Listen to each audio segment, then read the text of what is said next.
Hello everyone, welcome to the final exam review video. So just like we've done in the other review videos, I'm going to give you the questions. If you get it wrong, you'll go to a part of the video where I explain the answer. If you get it right, you'll go to the next question. So let's go ahead and start. Question 1. Social comparison is most likely to happen when objective standards are not possible. So if you don't have an objective standard, you tend to compare yourself to other people. Self-perception theory, that's all about looking at your own behaviors, nothing to do with social identity. Social exchange has to do with the idea that you get things in return. It's kind of like an economic view of life, of psychology. Social identity theory is when you use both your own, in order to get your self-esteem, you look at your own achievements, but also your group's achievements, and you denigrate out groups to help your group's achievements. Question 2. When people think critically about the content of a message and are influenced by the strength and quality of the arguments, they are using the central route and the systematic route. System 1 is more like a peripheral route or heuristic route. So the central route and the systematic route and system 2, those are all ones where you think critically about the actual message. Question number 3. One study found that after a group discussion on racial issues, students low in prejudice were even less prejudiced, whereas students moderate or high in prejudice became even more prejudiced. That supports the notion of group polarization. Group polarization. Polarize means to go towards the poles, more extremes. This is group polarization. Social facilitation is when other people around you do better on a task. Groupthink is when you have a lot of groups, a lot of people in a group and a strong leader makes a decision and you all just kind of go along with it. And conformity is when you conform to other people's behaviors. Question 4. The social identity theory states that people favor in-groups over out-groups in order to enhance their self-esteem. So social identity theory says you do that. You look at your own behaviors, but you're also your group's behaviors. And the good things that happen to your group, that can associate with you and your self-esteem, but also when you denigrate out-groups, when you make them feel bad, when the out-group is bad, then your group feels better, and that increases self-esteem. Question 5.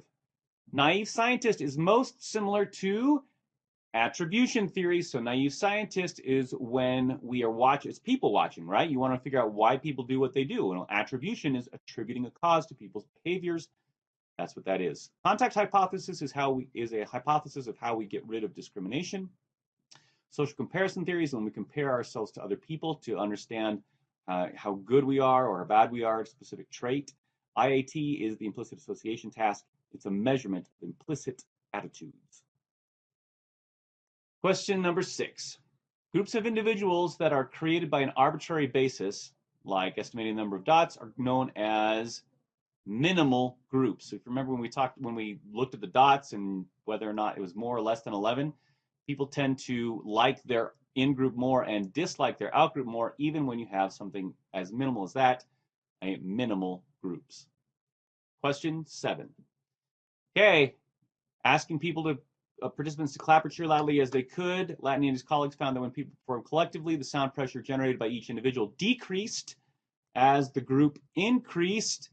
That's a result of social loafing. Social loafing is when you do less when you're in an additive task in a group.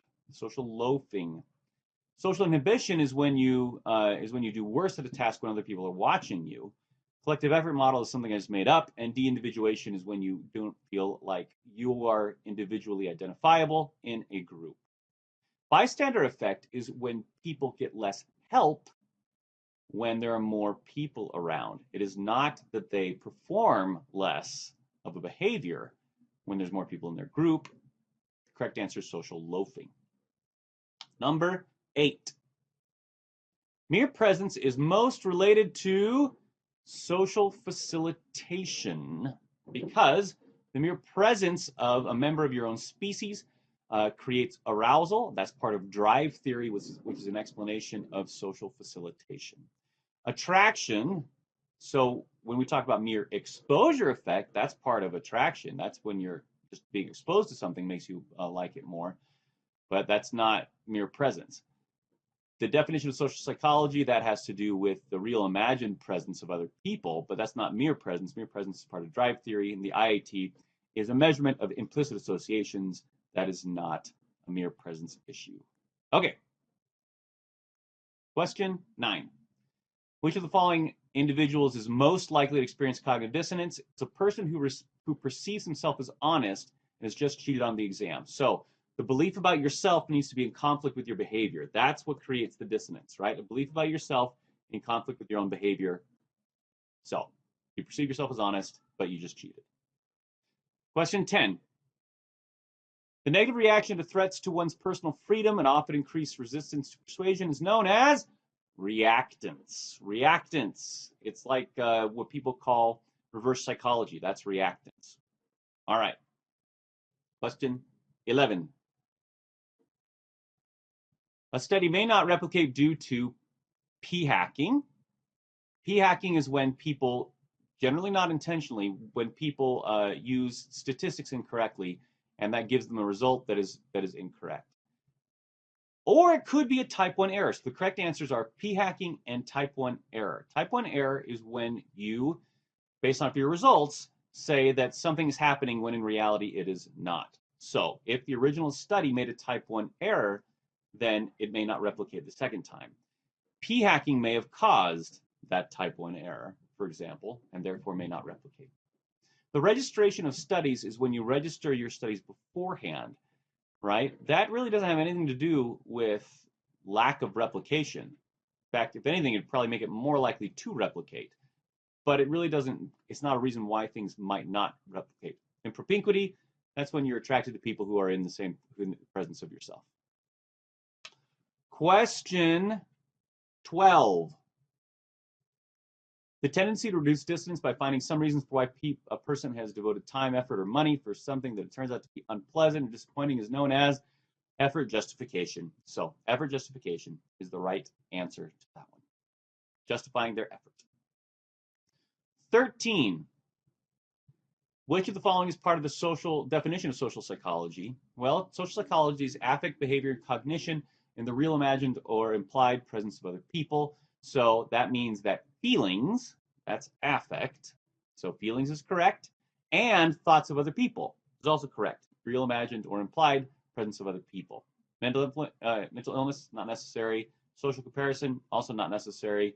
Like cognitive dissonance, for example, is social psychology, but has nothing to do with social comparison. Not nothing, but doesn't require social comparison. 14. The first study in social psychology was performed by Norman Triplett, T-R-I-P-L-E-T-T, Triplett.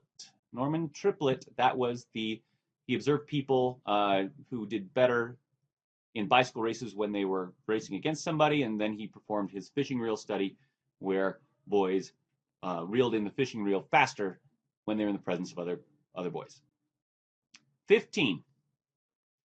According to ELM and HSM models of persuasion, central or systematic route of persuasion occurs when people think carefully and deliberately about the content of the message, attending to its logic and argument's quality. That is the definition of the central route, or the systematic route, or system 2 for that matter. Those are all the same thing, and that's what it is. 16. Which of the following is necessary condition for the success of intergroup contact and reducing prejudice? So this is asking about the contact hypothesis. All it's asking you is which of these are part of the contact hypothesis. So mutual interdependence, you have to have that. Contact must occur under friendly, informal conditions. That has to happen. They have to have equal status. Yep, all three of those have to happen in order for the contact hypothesis to be effective. Just asking you which of these are part of the contact hypothesis. 17.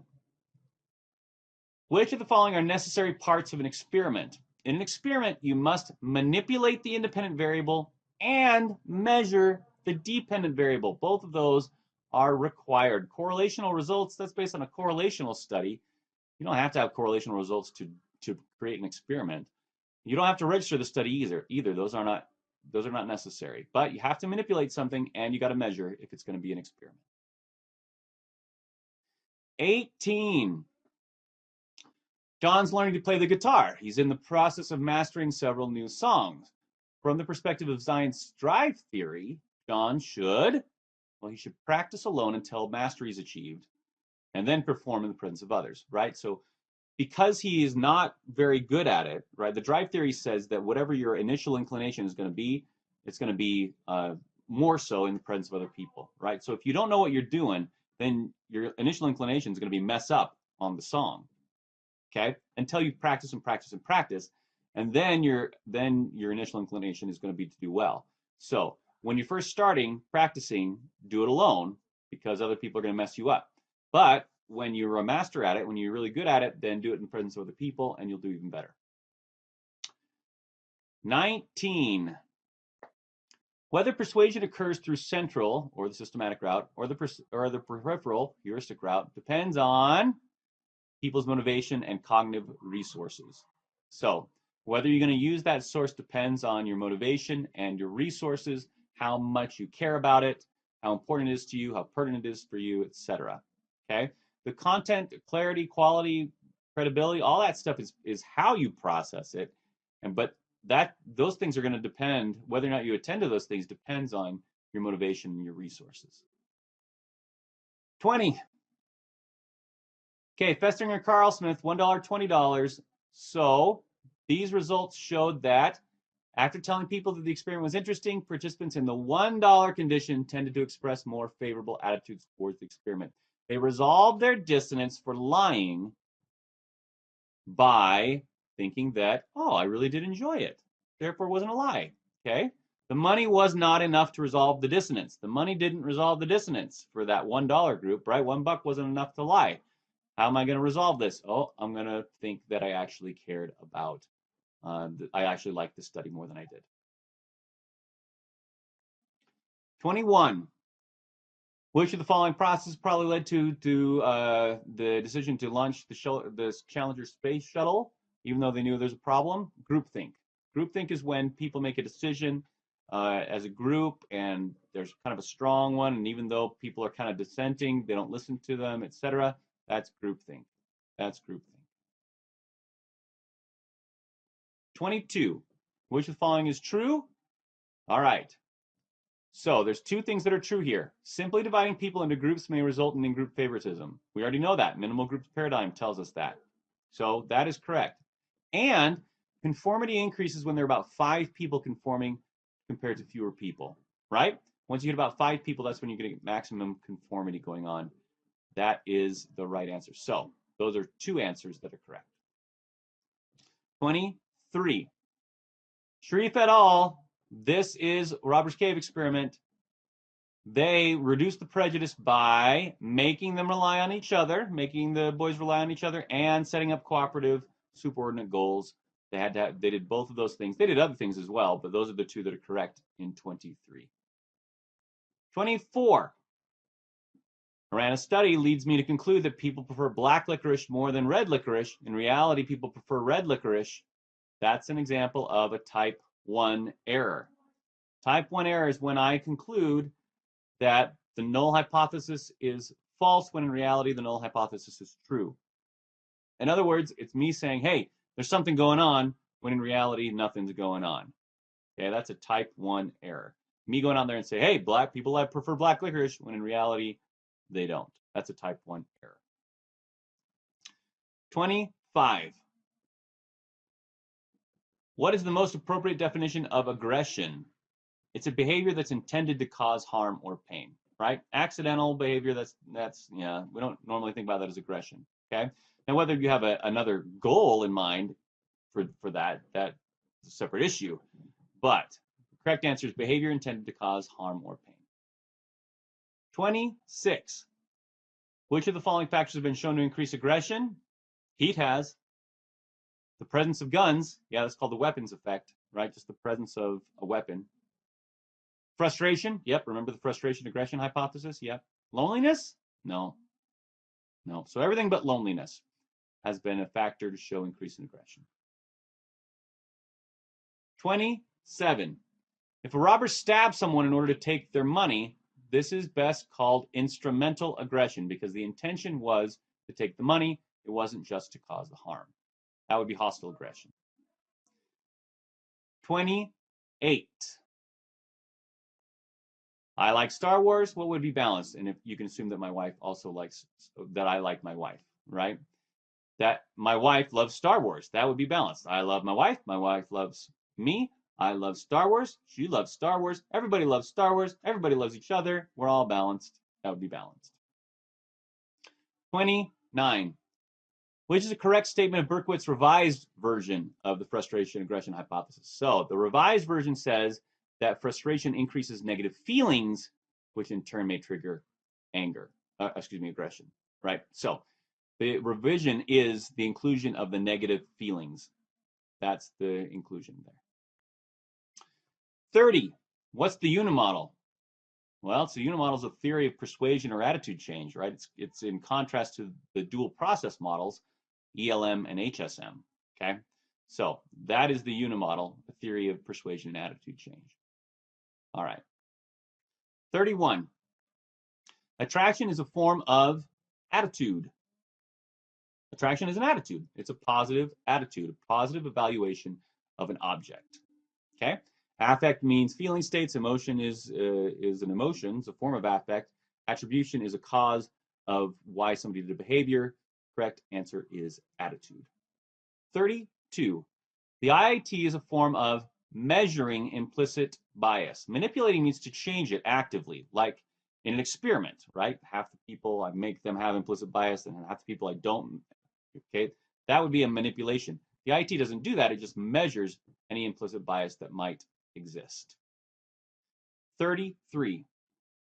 Which of these theories has had the most trouble replicating? The answer is ego depletion. So ego depletion is one that we specifically talks about having trouble replicating. Ego depletion is when it's the idea that willpower increases when you have or can be depleted, I guess, is the real issue, right? So the idea that if you actually have just the ability to have energy, right? So for example, glucose in your bloodstream, then you'd have more willpower. And if you have less of that, if it's depleted, then you're less likely to do it. Well, that's had trouble replicating.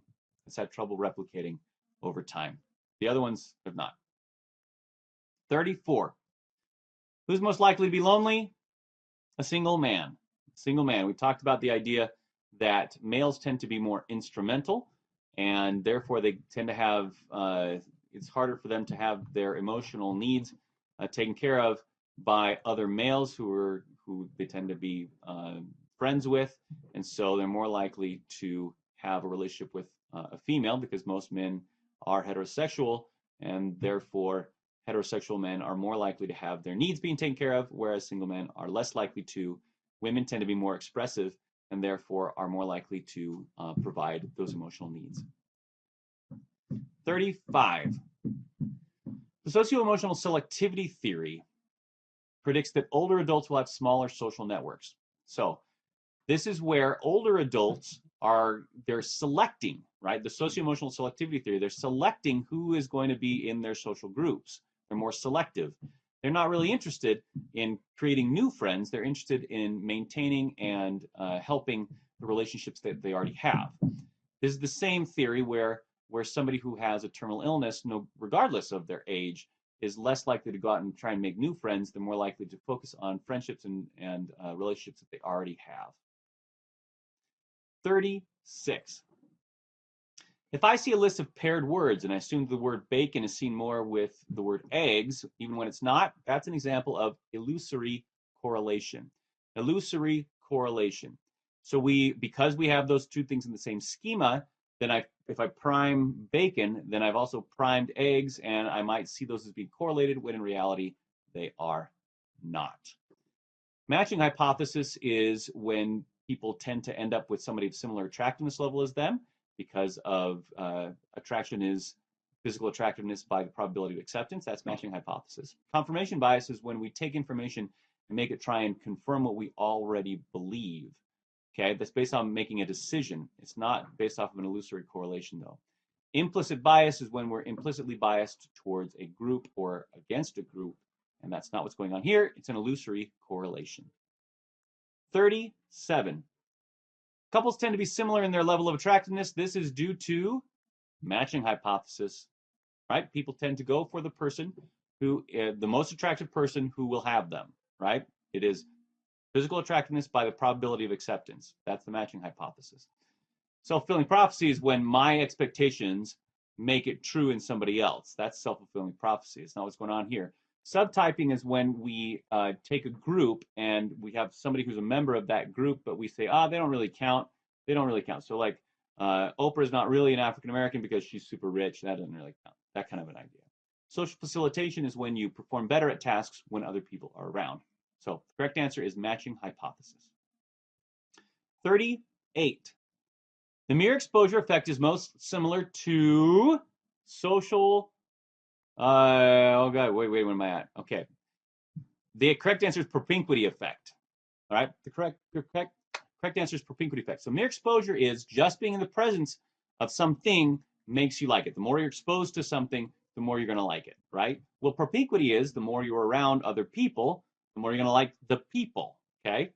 That is propinquity effect. Mere presence is an aspect of drive theory, which is an explanation for social facilitation. Mere exposure and mere presence both come from Bob Zients, but mere exposure is more similar to propinquity effect because you're the exposure, just being in the presence, the social situation with somebody else leads to more attraction. 39. Prejudice is a form of attitude and bias. Of course it's a bias. You have a bias against a certain group. And the attitude is, I dislike that group. Yep. So prejudice is an attitude. It's also a bias. Belief, though, that's a stereotype, and behavior, that's discrimination. 40. You're going to do well in this exam because you know everything about social psychology. You're going to do even better when there are many people around. That is an example of social facilitation. You are facilitated by the presence of other people. Social identity theory is when your self-esteem increases based off of your behaviors, but also based off of your group's behaviors and denigrating out groups. Self-fulfilling prophecy is when my expectations for you make things true in you. And the self-serving bias is when you attribute internal attributions for good outcomes and external attributions for bad outcomes. 41. Naive scientist is most similar to attribution theory. Attribution is the cause of why people do what they do. And in this case, naive scientist is when we go around saying, hey, why did people do what they did? It's like attribution theory. 42. Someone who is born male but identifies as a woman and is attracted to men likely identifies as transgender, right? So they're transgender because they're born male but identify as a woman. And heterosexual because at that point, when they identify as a woman and they're attracted to men, that would be heterosexual. Cisgender is when your sex and your gender, your birth sex and your gender are the same, right? So I was born male and identify as a man, that's cisgender. Gay would mean that a man is attracted to a man, and according to this, that's not this identity. If they identify as a woman attracted to a man, they would identify most likely as heterosexual. 43. Which of the following is true of relationships? Okay, there's two that are correct. American marriages are likely to decrease in satisfaction over time. We know that over time, satisfaction in marriage tends to decrease in American marriages. Yep. And we also know that American spouses have sex less often over time, right? The amount of sex people have over time in a relationship decreases. Okay? By the way, that doesn't matter if you're married or not, right? So like cohabiting couples, there's the amount of sex they have over time decreases, etc. as well. The divorce rate has not increased. In fact, if anything, it's decreased a little bit since the 1980s. So that one's not correct. And spouses in America are not, they're the majority divorce when they have not had any counseling. So the correct ones are marriages are likely to decrease in satisfaction over time. American spouses have less sex over time. 44. The four horsemen of the apocalypse are criticism, contempt, defensiveness, and stonewalling. So on this list, criticism and stonewalling are four horsemen of the apocalypse. Death and divorce are not four horsemen of the apocalypse. Those are unfortunate things that happen, but they are not part of the four horsemen of the apocalypse by John Gottman, which are bad things that happen in relationships. 45. Which of the following is no longer a factor in attraction after marriage according to stimulus value role theory? Stimulus value and role are all factors in attraction. Those still happen in a marriage over time. All of those are still factors. Okay? Now they change in priority, but they don't drop out, right? It's not like I don't care, you don't care about your physical attractiveness of your spouse. That's not true. It's different in priority list over time, but it doesn't drop out. 46. The contrast effect is most similar to social comparison theory, because the contrast effect is when you compare yourself to somebody else. So in this case, we talked about contrast effect in terms of attraction. It's me comparing my attractiveness to somebody else. It's like a social comparison. 47. Which of the following are explanations for why people prefer aggregated, meaning composite faces? Mere exposure is one, right? The idea that you are exposed to a lot of different people, and so this person is an aggregate of all the people you're exposed to, and so you're going to like that person more. The other one is fewer blemishes, that the more you composite people's faces, the more likely you are to smooth out any irregularities, and therefore they're not going to have as many blemishes on their face, and therefore be more attractive. 48. Excitation transfer is an example of indirect rewards. Indirect rewards. Indirect. 49. Instrumental traits are ones that are traditionally called masculine traits. So instrumental traits are traditionally called masculine. Expressive traits are traditionally feminine. Instrumental is the right answer. 50. Which of the following uses a payoff matrix? Prisoner's Dilemma does, and so does the arms race. Dictator's Dilemma and Robber's Cave, that's the study on the summer camp. That's nothing to do with this. Dictator's Dilemma doesn't use a payoff matrix. The dictator just says, you get this much and I get this much. That's the dictator's dilemma. That's it. So correct answers are Prisoner's Dilemma and Arms Race Game. 51. The weapon's effect is when people are more likely to be aggressive due to a weapon being present. The weapon's bias is when somebody is more likely to assume that an African-American man is holding a weapon compared to a white man. 52.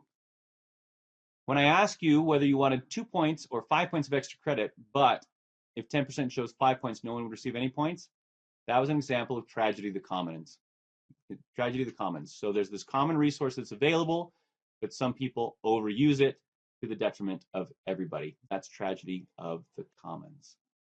Self-handicapping is when you do a specific behavior that's going to undermine your performance.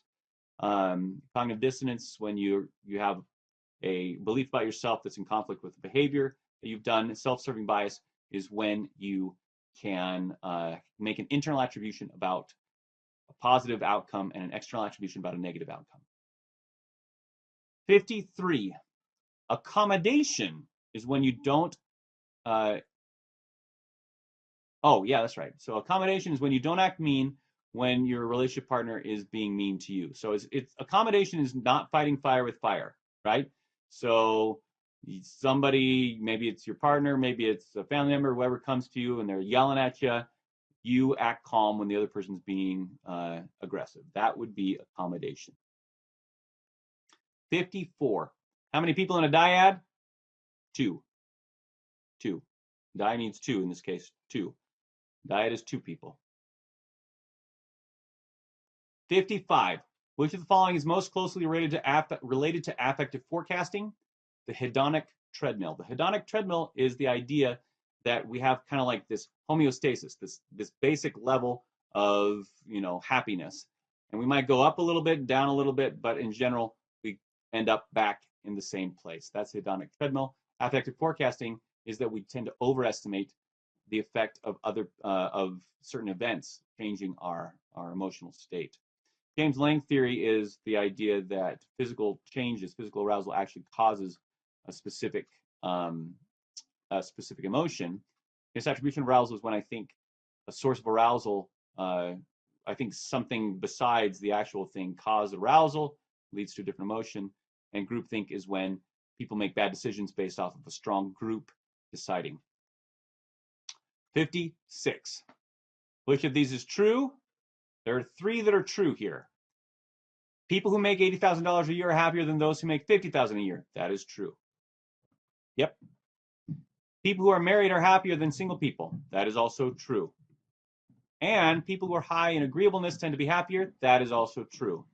However, overall, people who have children are not happier than those who don't. Not overall. Okay. 57. Pluralistic ignorance is associated with 3 things here. 3 answers are correct. Feeling alienated, because the results of pluralistic ignorance are alienation or assimilation. So the another correct answer is assimilating to norms. But the other one is the bystander effect, because pluralistic ignorance can lead us to not believe that there is actually an emergency going on. We look around like, oh, I think this is an emergency, but nobody else is acting. If nobody else is acting that way and it's pluralized, that could be pluralistic ignorance. Yep. 58. Social learning is associated with Bandura's Bobodal study. Social learning is when you watch other people and you learn things based off of their experience. So Bandura's Bobodal study is a social learning example. All right. 59. If I'm sexually attracted to someone but I don't like them and I'm not committed to them, I'm experiencing infatuation. Fatuous love is when you have passion plus commitment. Infatuation is when you have passion alone, which is what I'm describing up there. Romantic love is passion plus intimacy. Consummate love is passion, intimacy, and commitment. Empty love is commitment by itself. So the correct answer is infatuation. 60. Which of the following will result in private acceptance? There's 2 correct answers. Informational social influence. Yep. Informational social influence leads to private acceptance. And so does minority influence. Normative social influence leads to outward behaviors but not private acceptance of something. And obedience doesn't. Yeah. So for example, in the Milgram study, that was a study of obedience. People didn't accept that, oh, it was good that they should shock people, but they did the outward behavior. 61. I always eat Flaming Hot Cheetos. I do not eat other kinds of Cheetos. Most people do not eat Flaming Hot Cheetos. This is an example is high in distinctiveness, okay? Because I distinguish between Flaming Hot Cheetos and other Cheetos. And consistency. I always eat the Flaming Hot Cheetos. It's low in consensus. So the correct answers are distinctiveness and consistency. It's low in consensus because most people don't eat the Flaming Hot Cheetos. 62. I stayed up all night and cleaned my house the night before my exam. That's an example of self-handicapping. Self-handicapping is when you perform behaviors that are going to hurt your performance, and that allows you to use the self-serving bias later on, but the answer is self-handicapping. That's an example of self-handicapping. 63. Self-handicapping allows people to, this is a description of self-serving bias, basically. So all of these are correct. Making an internal attribution for success, that's a good outcome. All right, that fits within self-serving bias. Make an external attribution for failure. Oh, that also fits with self-serving bias. Yep, both of those are true. Experiencing attribution, guess what? That's what attribution is. If you make any sort of attribution, then you're experiencing attribution. And the self-serving bias is making an internal attribution for good outcomes and an external attribution for bad outcomes. 64. Introspection is when people look inside themselves to understand their own attitudes. Introspection. It's not always accurate. People aren't accurate in their introspection. But when they look inside themselves to understand their own attitudes, etc., that is called introspection. 65. Nate cares a lot about his appearance. He pays a lot of attention to grooming videos, but he doesn't spend much attention on his social psychology videos. Nate is an example of a motivated tactician. Motivated tactician is when you use your cognitive resources for the things that you care about, the things that motivate you. 66. Aronson Mills' naughty word study is an example of which paradigm? Effort justification. That's an effort justification paradigm. The effort was saying naughty words. So the women who said the naughty words had more effort, and therefore they tended to like the group more because it resolved their dissonance for saying the naughty words. 67. The IAT would most likely be used to measure implicit bias. We measure implicit bias. It doesn't measure discrimination, right? Because discrimination are behaviors. It only measures the bias. It doesn't manipulate anything. It doesn't manipulate the representativeness heuristic, not at all. It doesn't demonstrate anchoring and adjustment. That's based on numbers. No, it's just measuring implicit bias. 68. People believe that attractive people are also kind because of, there's 3 correct answers here, balance theory, confirmation bias, and what is beautiful is good stereotype. Okay, so if I think that somebody's attractive, I want to confirm good things about them, that's confirmation bias. If I think somebody's attractive, it would be balanced for me to also think that they are kind. And if the stereotype is that people who are beautiful are also good, then kind and good, those are the same thing. If they're beautiful, therefore they should be good, all of those. System 2 processing is when you actually scrutinize the message, like in central route processing. And so this would not be an example of system 2 processing because that takes effort and scrutiny. And that's not what's going on in this situation. 69. I tell you can have 2 points of extra credit for completing a survey. You agree.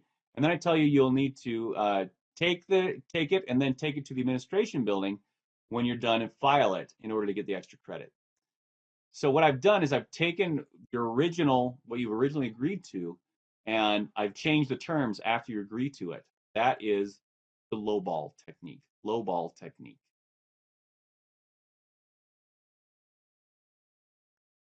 70. Sheridan King's study where the participants shocked the puppies, that was a conceptual replication of the Milgram experiment, the Milgram study. That was a conceptual replication. It was not a direct or exact replication because they did not do the manipulation and measurement the same way, right? In this case, they had people shock a puppy instead of shock a Confederate or think that they were shocking somebody in the other room. Okay, that would be a direct replication. This was a conceptual replication, conceptual.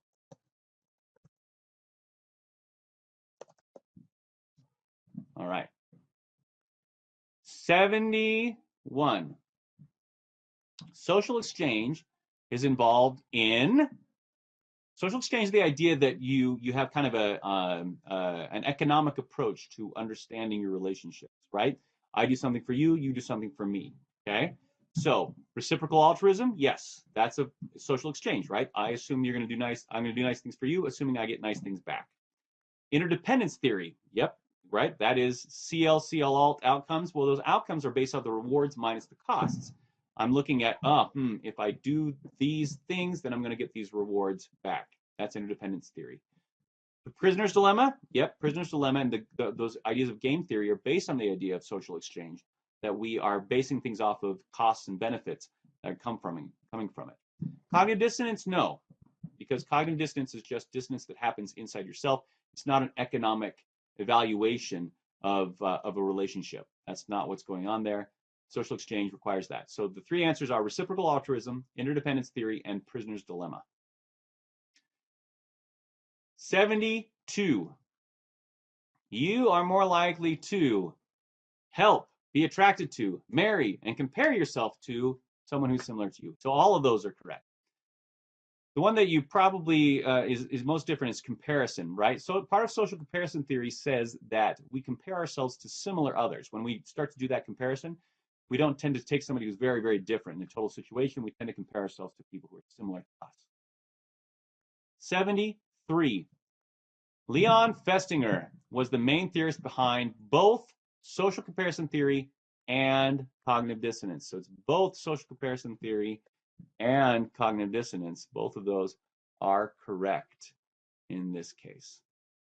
Mere exposure and drive theory, those are both Bob Zions. Bob Zions did those.